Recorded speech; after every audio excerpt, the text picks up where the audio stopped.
I had gotten home from work about an hour ago and was hunkered down inside for the night, sitting on my bed and watching TV. There was a storm outside. We don't usually get too many big thunderstorms around here, so nights like these always had me a bit nervous. A little bit into the storm, I heard something below me, like downstairs in one of the rooms. I thought it was just the house creaking, but feeling uneasy, I got up and checked anyway. There was nothing, so I filled up my water bottle and went back up to my room. I felt like I was only upstairs for another few minutes before I heard something again. It was a sound I was actually very familiar with and instantly recognized as one of my lamps in the living room falling over. I know it's weird how specific that is, and how I'd know that, but the lamp was very unstable and would often fall if bumped into, and the spot I had it in, I'd bump into it pretty often. However, even though it was wobbly, it had never fallen over on its own before. I got back up and went downstairs to the living room, seeing the lamp laying in the middle of the room. I walked over and picked it up, but something just didn't seem right about this. The storm wasn't shaking the house very much at all, so the lamp falling over on its own just didn't make much sense to me, but I almost just had to assume that that's what it was, because there was nothing else to tell me otherwise. Even then, in my gut, I knew that that wasn't the case. I checked around the bottom floor for anything else, but eventually went back up to my room. I turned down the volume on the TV and listened to the storm a bit closer. Maybe it was worse than I thought and was shaking the house. I was up there for a while longer, say 45 minutes, when I felt like the rain got louder all of a sudden. Maybe I didn't notice it before, but it sounded different, almost like it was in the walls. I'm not sure how to describe it, but I knew it was off. I opened my bedroom door and could immediately hear it more clearly, coming from downstairs. So I walked down there and tracked the sound down the hallway. At the end, near the kitchen, there was an awkward door to a storage closet that I knew had a window in it. I could hear the sound of rain pouring down from behind the closet door. I felt the anxiety build up in me as I opened it and saw the window wide open. Water was puddling on the boxes below the window, and rain was slapping against the windowsill. It had been at least 6 months since I'd last been in this storage closet, but I knew for sure I would have never touched that window, let alone left it open. I shut it to block out the sound of the rain, then faced the rest of my house, terrified and literally shaking.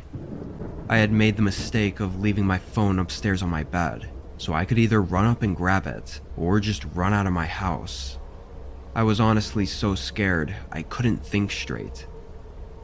I carefully and quietly got my car keys from the kitchen, then started to slowly walk down the hallway toward the front door, hoping if someone was in here, they wouldn't hear me. I got about halfway there before a sudden burst of footsteps sprinted down the upstairs hallway right above me. They were going toward the stairs, and in a panic, I ran right to the front door. I could hear them getting close to the bottom as I ran out into the rain. I got into my car, backed out, and drove away without even looking back. I was able to dial 911 through my car. The officers found nothing but an empty house when they got there. Looking further into it, the wall in the closet that had the window ran along the end table that had the lamp on it. So likely the vibrations from trying to bust open the old window knocked over the lamp. Whoever had broken in didn't leave any clues on what they broke in for. It seemed like they had found somewhere upstairs to hide and were probably waiting for me to go to sleep before doing whatever they were going to do. Whether that was to rob me or what, I don't know. It's still really disturbing knowing there was someone walking around my home right outside my bedroom door that night while I was just sitting in my room watching TV. Even now, I randomly get unsettled when just hanging around my home, feeling like I'm not alone.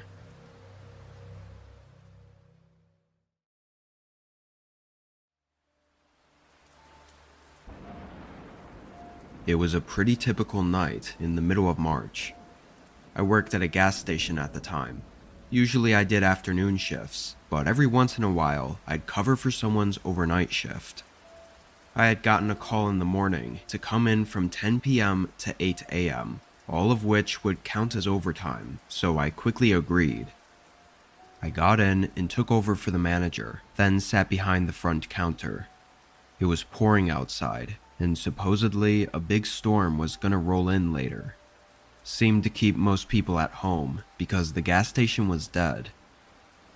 After sitting inside for an hour, I threw on my raincoat and ran outside to prepare the station for the storm. There were a bunch of loose things hanging around the pumps that needed to be brought inside.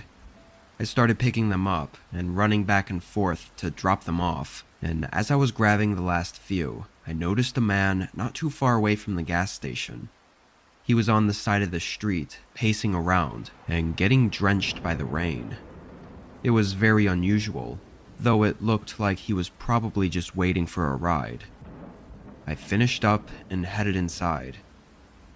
2 hours later, thunder started rumbling in the distance, and soon after, heavy winds and even harsher rain came swooping in.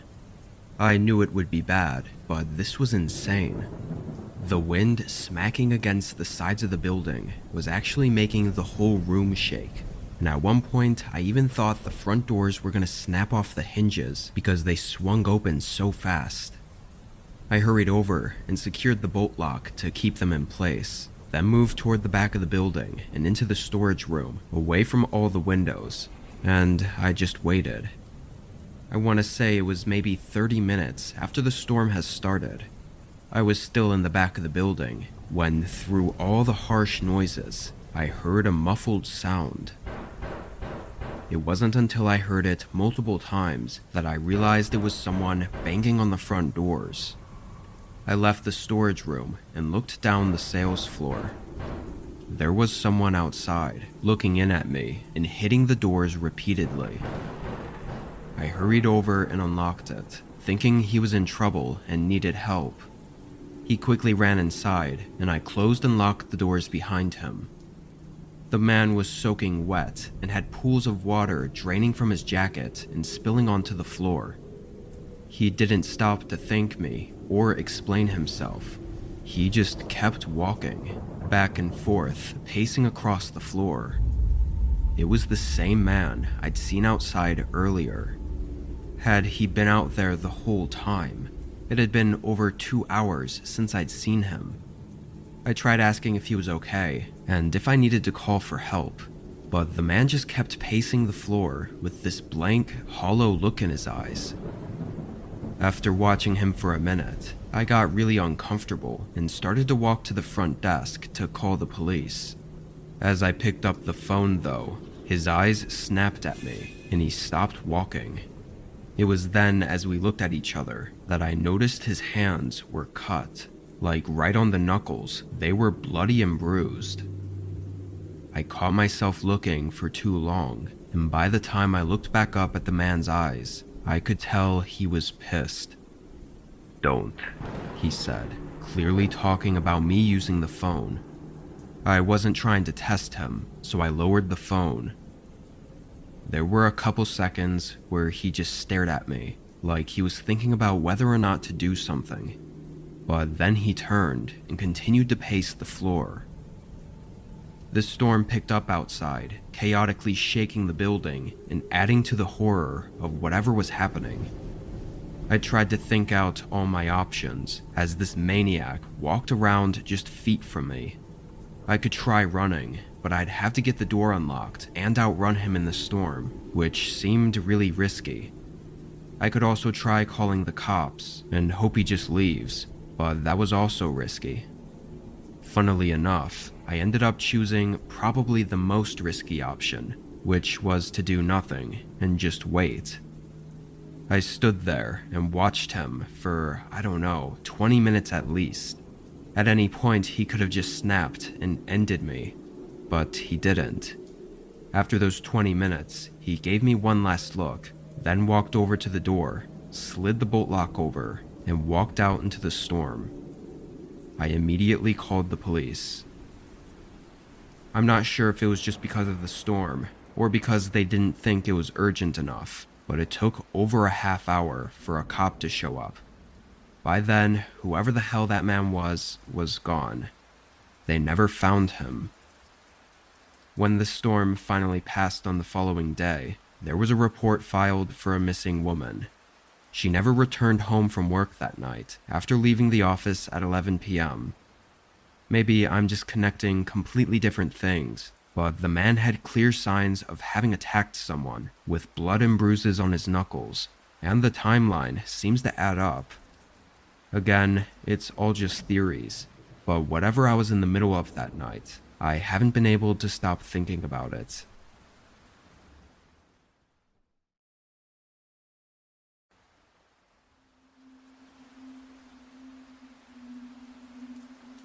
I was driving back from a late shift at work.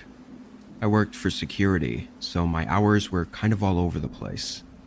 I'd gotten out at 1 a.m. this day.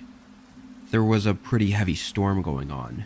A lot of the roads had water building up on the sides, and almost nobody else was driving. The route I usually take is off the main roads, on smaller, less crowded streets, and for some reason I failed to realize I probably should have taken the main roads this time. It's not like they were busy anyway. As I was using one of these small side roads, I came up to a point that was flooded. It was hard to tell exactly how high the water was, but it looked like it might be several feet deep, which I was not comfortable driving through. I knew this meant I'd have to drive all the way back, so I was pretty frustrated. I put my car in reverse and started to back up to do a 3-point turn, when my car started frantically beeping. I hit the brakes, but didn't even know why it was beeping until I looked over my shoulder and out the back window. There was a car right behind me, like only 2 feet away from my bumper. It was almost like a jump scare because not once during the 10-minute drive down this one-lane road did I see any cars in front or behind me, and their headlights weren't even on. I sat there for a minute. I thought they would see me backing up and move, or they would see the flooding road and also turn around, but they didn't do anything. They just stayed right behind me. The rain ticking against my car and my headlights being the only thing lighting up the road only made this feel more unsettling. Eventually, I honked a few times. The longer I sat there, though, the more I felt like something was seriously wrong about this. Then their door opened. A man got out. He wore black clothing and had a hood covering most of his face. He came up to my window and knocked on it a few times. I didn't open it. The man didn't say anything. He just continued to knock on the window. This was so unusual and creepy, being that he was standing out during a storm on this empty road. I genuinely thought he had to be drunk or something. I decided to put my car in drive and try to inch forward, careful not to go too far into the flooded section, but the man followed right along my window. At this point, I was almost sure he was drunk. The way he was acting, not having his headlights on. I mean, he had to be. I was still nervous, but I thought I'd figured it out. Then, completely out of nowhere, someone knocked on the other side of my car. It was another man, wearing the same sort of clothing, and behind him, I could see another figure approaching my car as well. I was stunned for a second, but realizing I was running out of time, I moved faster, being less careful about the flood and just trying to turn my car around as quick as possible.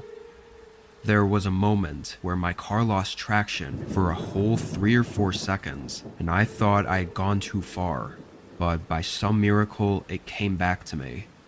I managed to get around them and drive away. Obviously, once I was back on the main road, I called the police.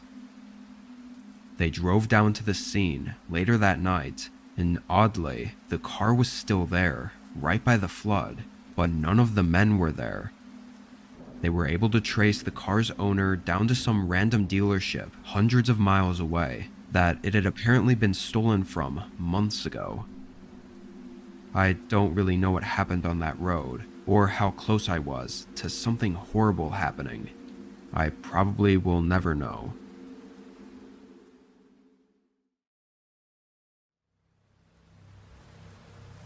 My grandparents live in a small cabin up in Alaska, so I don't see them very often. But last fall, I made the road trip up there in my RV just to visit them for the season. A bunch of other family members flew in as well. As we got into October though, it started getting colder and the snow was supposed to be coming in, so I had to leave before the roads got too bad. The road that goes from Alaska and through Canada is famous for being extremely remote. There's no service along most of it, and it just goes through hills, valleys, forests, and mountains. Most people making the drive either sleep at the few truck rest stops or at public camping spots along the road. On my second day, I drove until 8 p.m. before finding a place to pull off for the night. It was a dirt road with a small spot between the trees to park and sleep at. I think a lot of people might find it unnerving to sleep in the middle of nowhere like this, but I did it pretty often in my RV, so I was used to it. I made myself something small to eat, then got in bed and turned on a movie to watch. It wasn't very long after I'd arrived though that I heard footsteps nearby. I sat up and opened one of the blinds, but I didn't have any exterior lights on, so my view was of nothing but the pitch black woods. The footsteps sounded like they were from out there, but I couldn't confirm if it was a person or not. From what I saw when I pulled into this campsite, this was the only parking spot.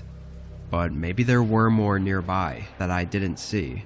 If it was a person, they had to have parked somewhere nearby, because there's no way they could have just been wandering around all the way out here. I thought about heading to the front of the RV and turning on the lights, but figured it best to just lay low. Maybe they didn't even see me here and were just walking back to their campsite. Or again, it might have not even been a person at all. After a few minutes, everything seemed good, and I continued watching the movie. I went to bed around 9:30, knowing I had to get up early to start driving again tomorrow. My eyes shot open to 3 loud knocks at the door to the RV. It was nearly too dark to see inside, so I switched on the reading light next to me. "I just need some water, please, and then I'll be on my way." It was a man's voice, deep, like they were older. My eyes looked at the clock. It was 2 a.m. If this guy really was out there, in need of help, he had way more to worry about than just water. It had to be nearly freezing out at this time of night. "Why are you out here? How did you even get here?" I called out. There was a pause. "My truck broke down, just a couple miles back. Just looking for some help is all. I don't mean any trouble." My gut feeling was that this wasn't right. Everything just wasn't adding up.